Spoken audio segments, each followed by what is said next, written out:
सरदार है, पुरजोश है, बेदार है, एक बार नहीं 100 बार है, तैयार है।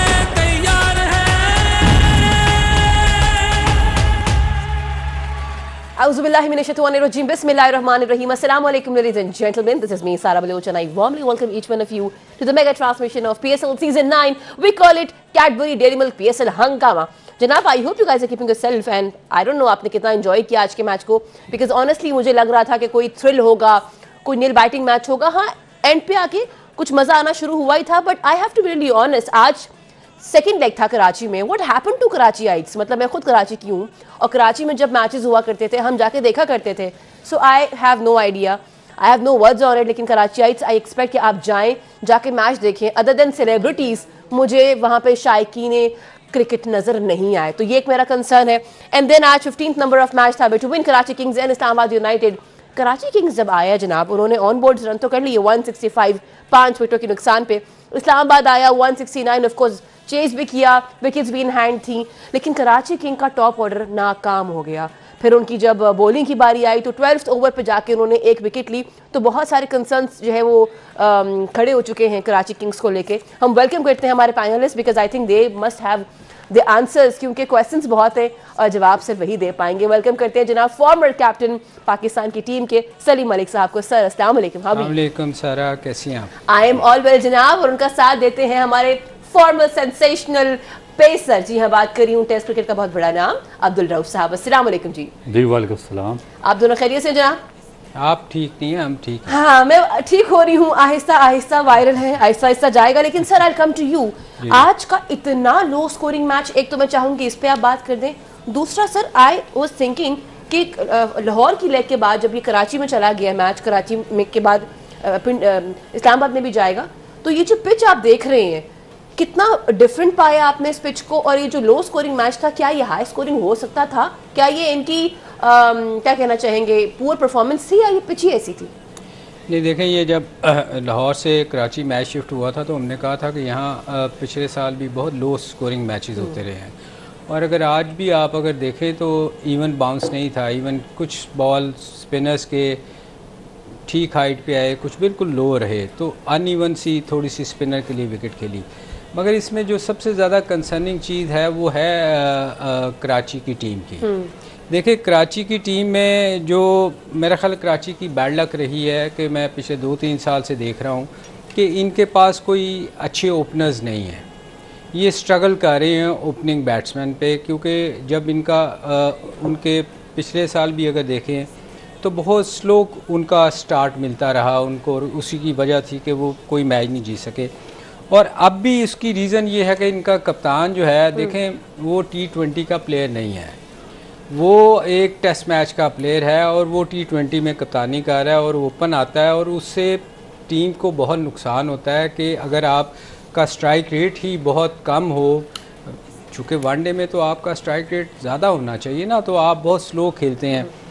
अब आप देखें कि अमाद ने इनको, चूँकि कराची रहते हैं, इनको पता होना चाहिए कि यहाँ की विकटें जो हैं, सबसे यूज़फुल होता है पावर प्ले को यूज़ करना. कि अगर आप पावर प्ले में अच्छी स्कोर नहीं करते तो आप कभी भी बड़ा स्कोर नहीं कर सकते. जब आप पावर प्ले ज़ाया करते हैं तो फिर आपका स्कोर कभी भी बड़ी, मैं कहता हूँ क्रेडिट देना चाहिए. मैंने आपको याद है पिछले सेगमेंट में कहा था कि एक प्लेयर है इनका जिसको सूट करेगी, और वो पुलार्ड है. और वो पुलार्ड ने स्कोर किया, बाकी किसी ने नहीं किया. अब उनकी तरफ आ जाए, जैसे इनिंग ख़त्म होती है तो उनको समझ आ गई थी कि पावर प्ले में ही हमने स्कोर करना है, अदरवाइज नीचे हम स्ट्रगल करेंगे. मनरो और उसने हेल्स ने, दोनों ने आते ही अटैक किया है, और अटैक करने का उनको एडवांटेज ये हुआ है कि उन्होंने पहले 6 ओवर्स में इतना अच्छा स्कोर कर लिया था कि नीचे आने वाले बैट्समैनों पर प्रेशर ही नहीं रहा.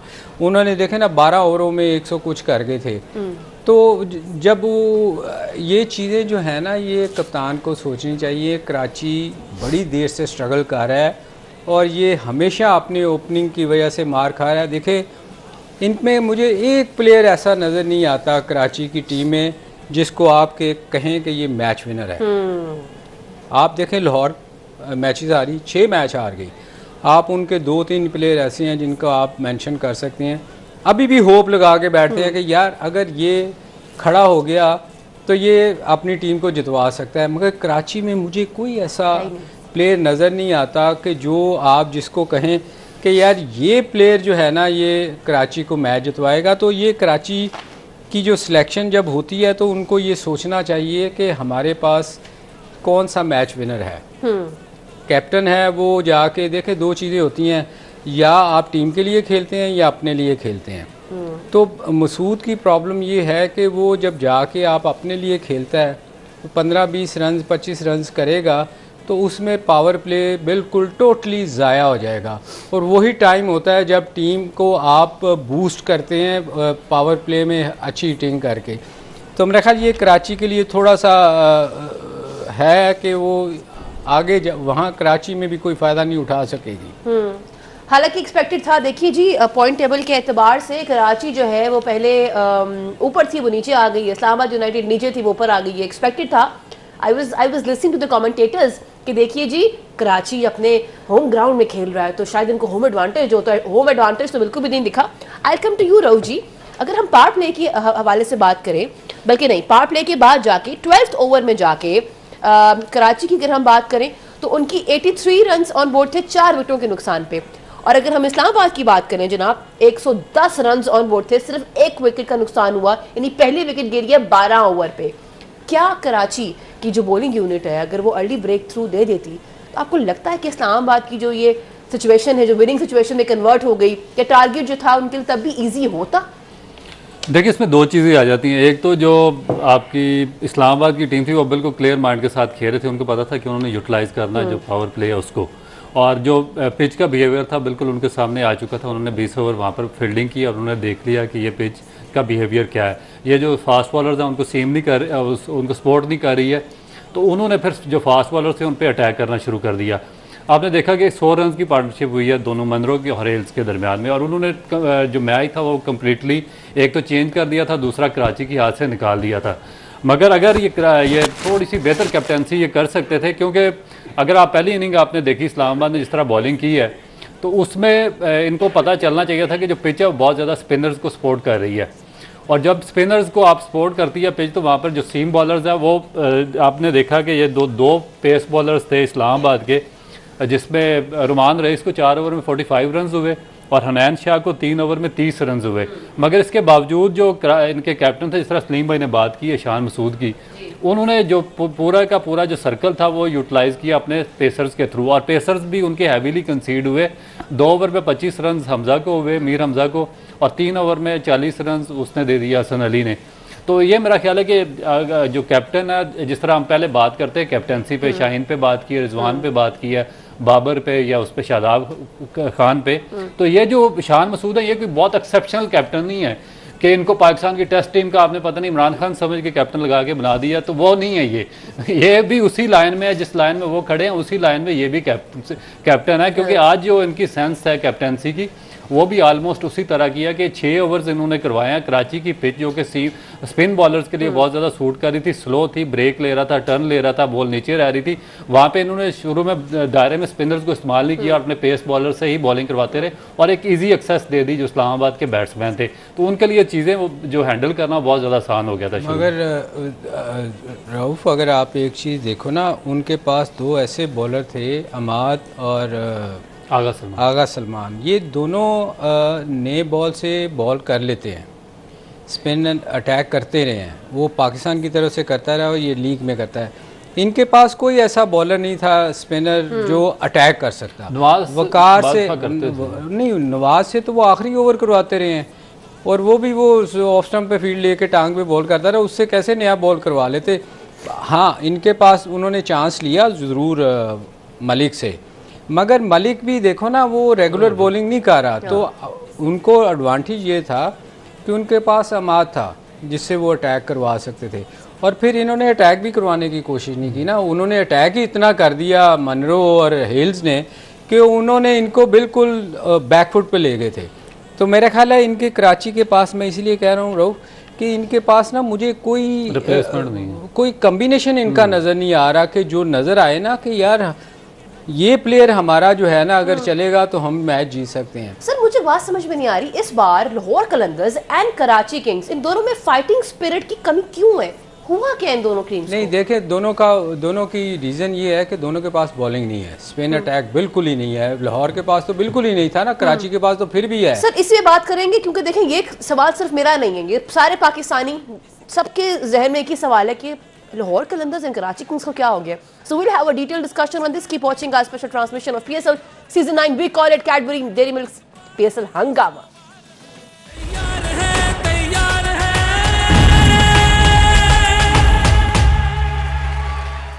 तैयार है।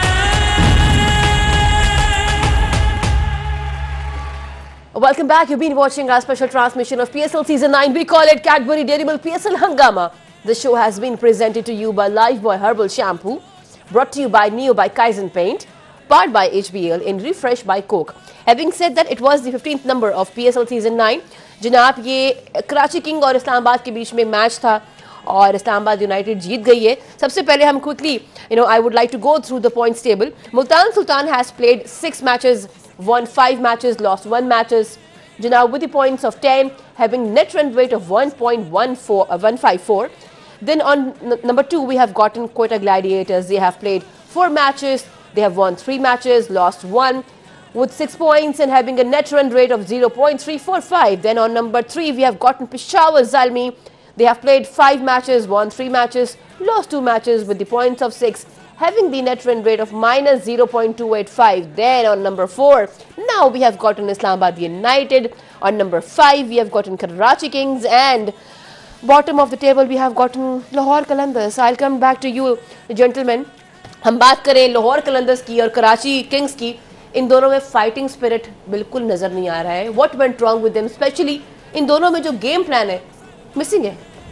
इतना लंबा सांस क्यों लिया था आपने लाहौर पे? इसकी वजह ये कि देखिए लाहौर में हम रहते हैं, कराची में हमारा बचपन गुजरा है, तो दोनों ही टीम्स कुछ नहीं कर पा रही, तो दुख तो होगा ना. जी जी आपका क्या सवाल था? सवाल ये है कि इनका फाइटिंग स्पिरिट कहाँ गया, इनका गेम प्लान कहाँ गया सर जी? देखिए गेम आप अगर दोनों टीमों को देखें, बार बार जो एक बात कह रहे हैं कि इनका कॉम्बिनेशन अच्छा नहीं है.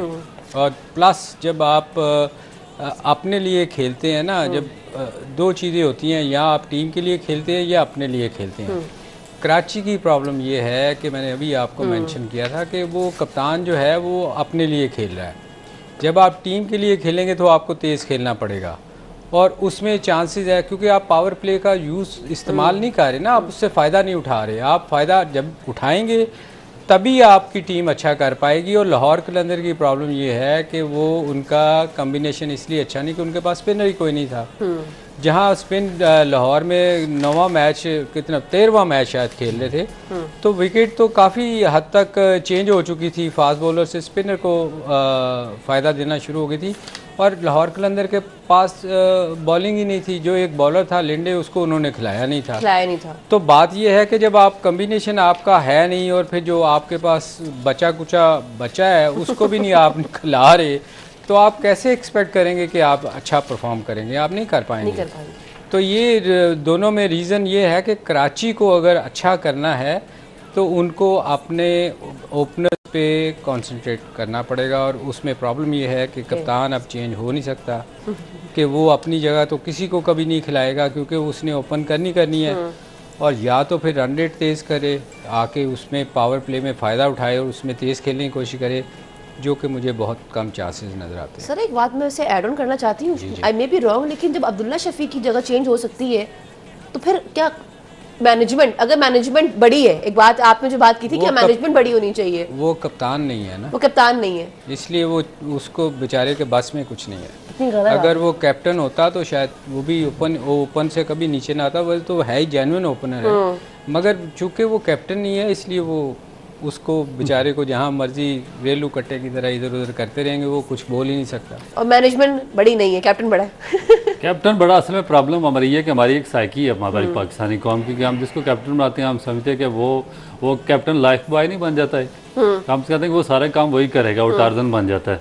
तो टार्जन बंदे से काम नहीं चलता, आपको ये दुरुस्त सिलेक्शन करनी पड़ती है, टीम मैनेजमेंट करनी पड़ती है, प्लानिंग करनी पड़ती है, फिर आगे जो आपका कम्बिनेशन है वो दुरुस्त करना पड़ता है। ये दोनों अब हमने, ये शान मसूद पाकिस्तान की टेस्ट टीम का कैप्टन है, T20 का आपने शाहिन अफरीदी को बना दिया, और बाकी अपनी टीम देखें ना, आपका कोई कम्बिनेशन है, ना आपके पास स्पिनर्स अच्छे हैं, ना आपके पास ओपनिंग का स्लॉट अच्छा है, ना आपके पास रिप्लेसमेंट है, ना आपके जो पेस बॉलर्स हैं उनकी आपके पास रिप्लेसमेंट है। तो आप समझ रहे हैं कि हमारे जो कैप्टन है दोनों ये हमें मैच जितवा देंगे, तो ऐसा नहीं होता। एक 6 मैचेस हार के बाहर बैठा हुआ है, दूसरे के होम ग्राउंड में आज मैच था, तो उससे प्लानिंग नहीं हुई किस तरह हमने डिफेंड करना। 165 जो हमने किया था वो 6 ओवर उसने पेस बॉलर से ही करवा दिए, और पेस बॉलर आप देखें कि एक को 2 ओवर में 25 रन, तीसरे को 40 run. This is exactly I was concern कि आज अगर हम बात करें कराची किंग्स की या इवन इस्लामाबाद यूनाइटेड की, आज जो पेसर्स हैं वो दोनों इनिंग्स में एक्सपेंसिव रहे, इसकी क्या वजह हो सकती है? देखिए, हमने शुरू में बात की थी कि जब ये शिफ्ट हुआ गियर वहाँ पे पंजाब से सिंध की तरफ गए हैं और कराची की में गए हैं, तो वहाँ पे जो पिच का बिहेवियर था वो डिफरेंट है, और वहाँ पे जो पिच है वो स्लो भी है और उसमें लो बाउंस भी है, और जो स्पिन बॉलर्स हैं और स्लो बॉलर्स हैं उनको ज़्यादा सपोर्ट करती है। तो आपने देखा होगा कि इनमें सिर्फ एक बॉलर आज सक्सेसफुल रहा जिसने अच्छी बॉलिंग की है, वो था नसीम शाह, जिसने 4 ओवर में भी 6 रन की एवरेज से रन दिए।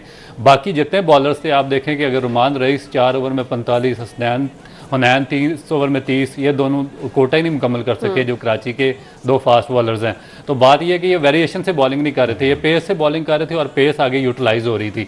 तो जब तक आप इस पिच पर आप बहुत ज़्यादा आपके पास एक्सपीरियंस नहीं होगा, या डेप्थ से याद कर नहीं होंगे, या चलाकियाँ नहीं होंगी, वेरिएशन नहीं होगी, तो फिर आप कास्ट करेंगे इस तरह। अच्छा, जहां हम ये बात कर रहे हैं वहां पे आज हमने दोनों टीम्स की बड़ी स्लॉपी फील्डिंग देखी है। मैं चाहूंगी अगर हमारी टीम दिखा दे पहले इस्लामाबाद की, किस तरीके से आजम से जो है वो आज कैचेस छूटे हैं। हम लोग देख रहे थे बैठ के नीचे, और सड़ने का ही देखिए, मतलब ये हो क्या रहा है, ये देखिए, ये देखिए ना सर, मतलब सर ये क्या था? ये दोबारा ये मुझे भी सिखाए। सो जनाब ये देखिए ना आप, ये इस्लामाबाद की स्लॉपी फील्डिंग है, ठीक है।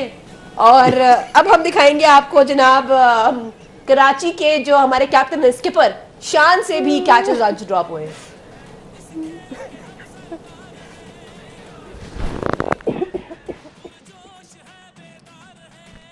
ये क्या किया भाई? ये बॉल के नीचे पहुंच के हाथ खींच लिए इन्होंने। यार मुझे वो आजम का वो बॉल पकड़ना अभी तक मेरे से हंसी नहीं रोक रही। सर ये देखें ना, ये PSL सीजन 9 है, दुनिया की नजर है हमारी इस लीग के ऊपर, हमारे बॉलिंग स्टैंडर्ड के ऊपर बात होती है, हमारी फील्डिंग के ऊपर बात होती थी, और ये किस किस्म के कैचेस ड्रॉप हुए हैं। सॉरी जी आजम का वो बॉल पकड़ना। देखें जी, कप्तान ने जो आज जो किया है शान मसूद ने, मेरा ख्याल ये जब हम खेला करते थे ना, तो पाकिस्तान टीम में अगर कोई ऐसा करता था ना, तो वो दोबारा टीम में उसको इमरान खान टीम में नहीं रखता था। उसकी रीज़न ये थी कि वो कहता था कि कैच आसान भी छूटते हैं, मतलब ये को आप लिखा के नहीं लाए हुए, आसान कैच भी छूट जाते हैं, मगर जो बंदा ट्राई नहीं करता था ना वो उसको टीम में कभी नहीं रखता था। आप देखो आप एक कैप्टन हो अपनी टीम के, आपने हाथ ही खींच लिया है, मतलब आप ट्राई तो करो ना, कैच की एटलीस्ट होना ना होना वो एक बात की बात है, पर आपकी एफर्ट तो नज़र आए ना कि आपने ट्राई किया, आपने कैच के करीब जाके हाथ खींच लिया है। तो ये मेरा ख्याल अगर कैप्टन ही ऐसा करेगा तो नवाज ने अगर कैच छोड़ा तो हम उसको ब्लेम क्यों करें? इसलिए आजम पास आजम ने तो कमा, अब वो तो देखे ना, वो उसके बेचारे का वेट है, उसको आप कुछ कह सकते हैं। On a lighter note, we have to move towards a short commercial break. Break से वापस आएंगे। #आज PSL हंगामा, अपने सवालात भेजिए, आपका नाम लेके आपका सवाल शामिल किया जाएगा। कीप वॉचिंग PSL हंगामा।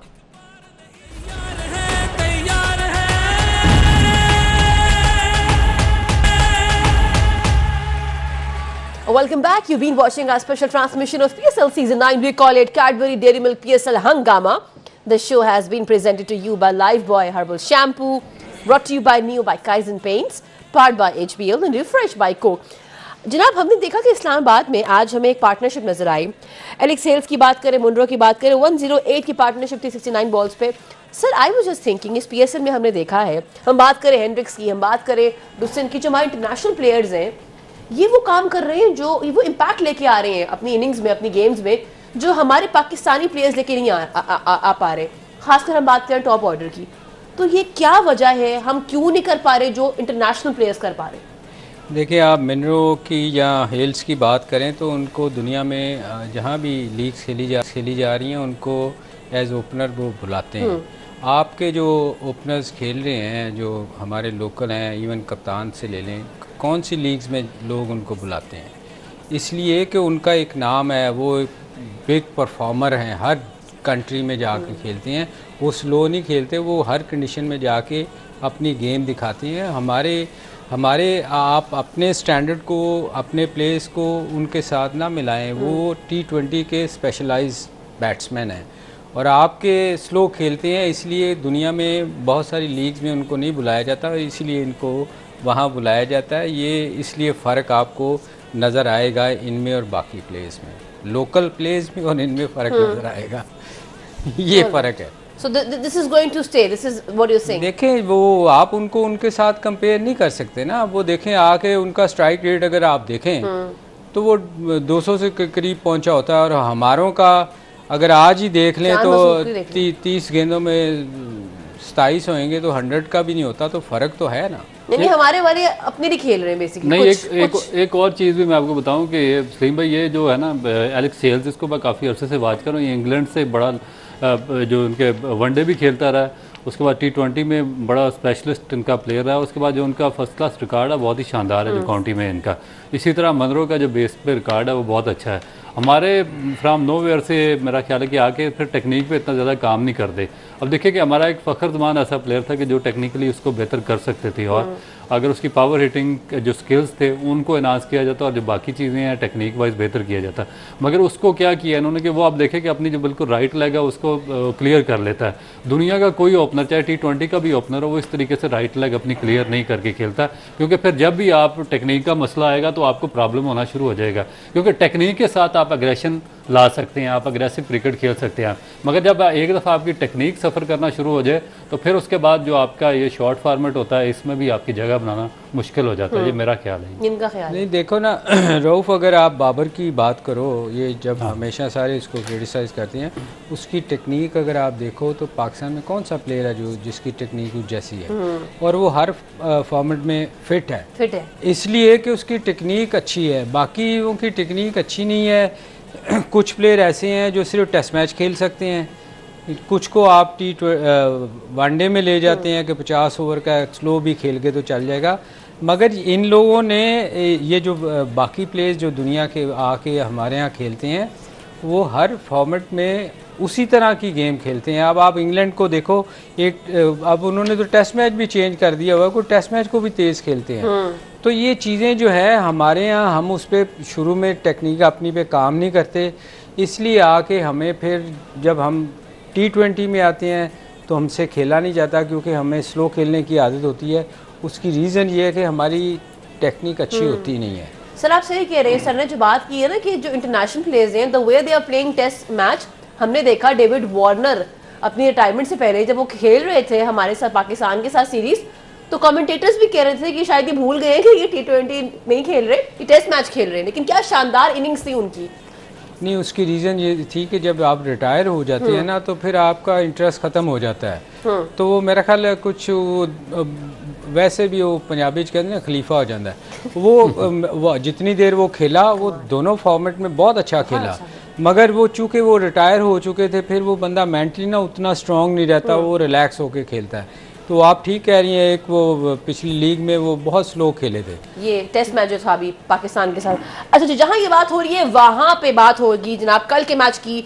कल it's going to be 16th number of PSL season 9 match between Quetta Gladiators. जनाब वो जो पॉइंट टेबल पे नंबर 2 पे है with the Karachi Kings. I don't know what's going to be happening, क्योंकि जी आपने कहा, हमने आज देखा भी है कि जो स्पिन बॉलिंग जिसकी अच्छी है वो बाजी ले जाएगा। क्या लगता है दोनों टीम्स को अगर आप देखें, एक तरफ कराची किंग्स जो आज कुछ ना कर पाई, ठीक है जी, और एक तरफ कोयटा ग्लैडिएटर्स, कौन बाजी लेके जा सकती है कल अपनी बॉलिंग यूनिट की वजह से? देखें, क्योंकि मैच कराची में हो रहे हैं और स्लो है और थोड़ा सा जिस तरह आपने देखा आज पिच का बिहेवियर भी, तो मेरा ख्याल है कि जो कोयटा की टीम है उसका स्पिन बॉलिंग अटैक बहुत अच्छा है और बनिस्बत अगर आप इसको कंपेयर करें कराची के तो उनसे काफ़ी स्ट्रॉन्ग है, क्योंकि इसमें अबरार हैं और पीछे आप 4 मैचेस निकाल के देखें कोयटा के तो उन्होंने बहुत अच्छा परफॉर्म किया हुआ, विकेटें भी ली हैं, रन्स भी उसने रोके हैं और बॉलिंग भी अच्छी उसने की है। उसके बाद उनके जो दूसरे बॉलर अकील हुसैन वो बहुत अच्छी फॉर्म में है, उन्होंने बहुत अच्छी बॉलिंग की है वहाँ जो पीछे मैचेस हुए हैं इसके कोयटा के, ओपनर्स उनके बहुत अच्छे हैं। उसके बाद जो तीसरे 2 बॉलर्स हैं मोहम्मद आमिर और उसके बाद वसीम जूनियर, और वहाँ पे आमिर, क्योंकि आमिर जैसे बॉलर इसलिए सक्सेसफुल होते हैं कि वेरिएशन से बॉलिंग करते हैं। वसीम को इसलिए वहाँ पे स्पोर्ट मिलेगी कि एक तो उसकी पेस है 140 प्लस बॉलिंग करता है, दूसरा रिवर्स स्विंग करता है और जो रिवर्स स्विंग करता है कराची की पिचेस और विकेट टू विकेट बॉलिंग करेगा उसको बहुत ज़्यादा वहाँ पे सपोर्ट मिलेगी। तो मेरा ख्याल है कि जो ओवरऑल अगर बैटिंग और बॉलिंग यूनिट देखें तो जो कोयटा की टीम है उसको काफ़ी एज हासिल है कराची के ऊपर। Sir, what is your take on the batting lineup of Quetta Gladiators? नहीं, कोयटा की अगर आप देखें उनके ओपनर्स वो प्लेयर हैं जिनकी हम बात कर रहे थे कि मैच विनर हैं। अगर आप उनके ओवरऑल उनकी परफॉर्मेंस देखें, जैसे रऊफ ने कहा, इब्रार, आमिर वो बॉलर है जो किसी विकेट पे भी आप उसको बॉलिंग करवा दें, चाहे सीधी विकेट हो, चाहे स्विंग हो रहा हो या कुछ भी हो रहा, वो उसके मुताबिक बॉल करता है। और उसमें सबसे अच्छी क्वालिटी ये है कि वो बैट्समैन को रीड करता है और वो कभी आपको वो लूज़ बॉल नहीं देता। तो ये उसमें उनकी बॉलिंग में बहुत फ़र्क है। और जैसे वसीम का कहा, वसीम को एडवांटेज ये है कि कराची की बिल्कुल चिट्टी विकेटें होंगी, उस पर बॉल जल्दी पुराना होने के और वो वाहद बॉलर है कि वो नया बॉल हमने देख लिया उससे नहीं होता। वो पुराना बॉल अगर होगा तो वो रिवर्स स्विंग से उसको फ़ायदा उठाता है, अदरवाइज़ वो नए बॉल पे बिल्कुल वो कहते हैं ना ऑर्डिनरी सा बॉलर लगता है। तो मेरा ख्याल उसको एडवांटेज ये होगा, एक तो उसको स्विंग पुराने बॉल पे मिलेगी। जनाब, इसी के साथ I have to wrap up the show. Thank you so much for tuning into 24 news. हमारी एक स्पेशल ट्रांसमिशन है, हमारी एक कोशिश है एंड आई होप कि आपका जो है वो इनपुट हमें मिलता रहे। Sir, thank you so much for being here with me on the show today. This is me सारा बलोच साइनिंग आउट। जाते जाते एक बार फिर कहेंगे पाकिस्तान जिंदाबाद।